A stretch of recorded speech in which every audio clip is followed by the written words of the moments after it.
Hello and welcome to another PlanetDestiny video. Today we'll be going over Light of the Abyss. Light of the Abyss is a legendary fusion rifle awarded for defeating Crota. It's similar to Plan C with its fast charge time, arc damage, and high hipfire accuracy. It has an interesting array of perks and makes it a fun weapon to use in both PvP and PvE. Let's jump right into the good. Right out of the box, this fusion rifle has an extremely high charge rate of 40. This is higher than Plan C's base charge rate, even when spec'd for accelerated coils. This lends itself well to closer engagements in PvE like the first fight in Crota's End, and makes it a wonderful weapon for PvP. Coupling this high charge rate with the crowd control perk that increases damage by 15% after a kill can lead to some extremely nasty damage output in PvE. The impact, while not extremely high at 68, is still able to put out some decent numbers. In PvE, it'll take about 2 or 3 bursts to land a kill on a tier 2 enemy, and only 2 if you have crowd control active. In PvP, each bolt will do 41 damage, requiring 5 bolts to hit someone if you want to land a kill. Crowd control makes it even easier to kill targets in PvP, requiring only 4 bolts to hit a target if it's active. Now let's get into the bad. Light of the Abyss does have an extremely low range of 32. Other fusion rifles like Solar Damage MURMUR or Plan C have a much higher base range of 50. This pushes the weapon further into the close range fusion rifle archetype. While this isn't necessarily bad, it is just something you'll have to take into account when making your weapon loadout. The perks, while interesting, are a little underwhelming. The enhanced battery perk will only increase the magazine size from 7 to 8. And the skip rounds perk, while fun to mess around with, is simply just outclassed by speed reload.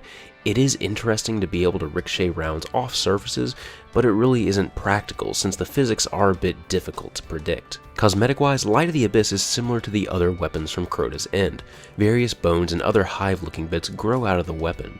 Small green pulsating lights adorn parts of the weapon as well, which also light up when you press down the trigger. The sights that come on the weapon are absent of these cosmetic features though. Alright, let's take a look at some of the perks of Light of the Abyss. Starting off, we have Quick Draw IS, Agile Sight, Lightning Fast Handling. As you can see, the stats are okay on this one, but the second one that you're going to get here is probably the best one suited for this weapon. It increases the range and stability at a small cost to the reload, and this gun really needs just a little bit more help in the range and stability category. It doesn't have that much of a zoom on it. It's actually a very nice medium range scope. And then we have the True Sight IS, flexible sight, light with good recoil control, and strong target acquisition. This is a very wide open scope. It's okay in my opinion, but personally I just prefer the extra stability that the red dot ORS-1 will give you. Then we have the crowd control perk. Kills with this weapon grant bonus damage for a short time. After you kill something, it'll increase the damage by 15% for 3 seconds. This is an extremely strong perk, and it actually makes the weapon a little bit more usable in PvE, but in PvP it becomes a real threat to a lot of players when, if you're in a rumble and there's just a lot of people around you, this thing can just start helping you mow through people.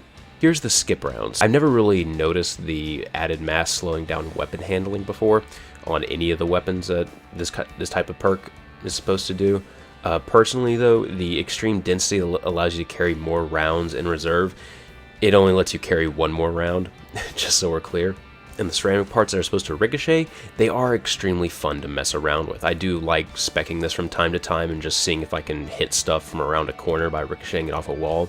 But in terms of practicality, the physics of the ricochets are very hard to predict, and it's just not really worth it overall. Then we have Enhanced Battery, increases the magazine size. This will increase your magazine size from 7 to 8, and it's an okay perk to have. Personally though, the starting size of 7 is more than enough usually. If you're needing that extra round, then you could probably just work on your aim a little bit more. Finally, we have the Speed Reload. This will reload the weapon extremely quickly. It should be noted that if you're using True Sight or Quick Draw, the reload will be completely maxed out, but I prefer to have Red Dot, and it doesn't hurt the reload that much. Anyway, this will basically max out your reload, which I find to be extremely useful on this weapon, especially in PvP, because you always want to be able to reload really quick. In PvE, it helps out a little bit more as well. Personally, this is just the most versatile perk of this tree, and you're going to find the most use out of this one. Enhanced Battery is okay, skip track your rounds, fun to mess around with, but when it's time to get down to business, Speed Reload is probably what you're going to want to go with. Hip Fire. This weapon has bonus accuracy while firing from the hip. I really like this perk. It actually seems to make a difference on fusion rifles more noticeably than any of the other weapons. Coupling the hipfire perk here with the fast charge time, it just makes this thing a huge threat in PvP. Finally, we have our Hive Disruptor perk, increased damage to Hive Majors. It's been really difficult to actually test this one out because, as you know, with fusion rifles, there's just so many numbers that pop up on the screen. It is an extremely strong perk though if you happen to be using this weapon in PvE. Light of the Abyss is an extremely solid fast-charging fusion rifle.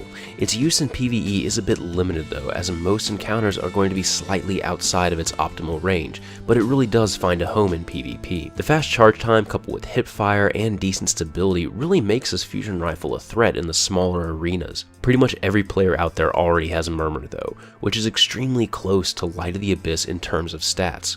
What MURMUR lacks in charge rate and range, it makes up on impact, stability, and dual elemental damage types.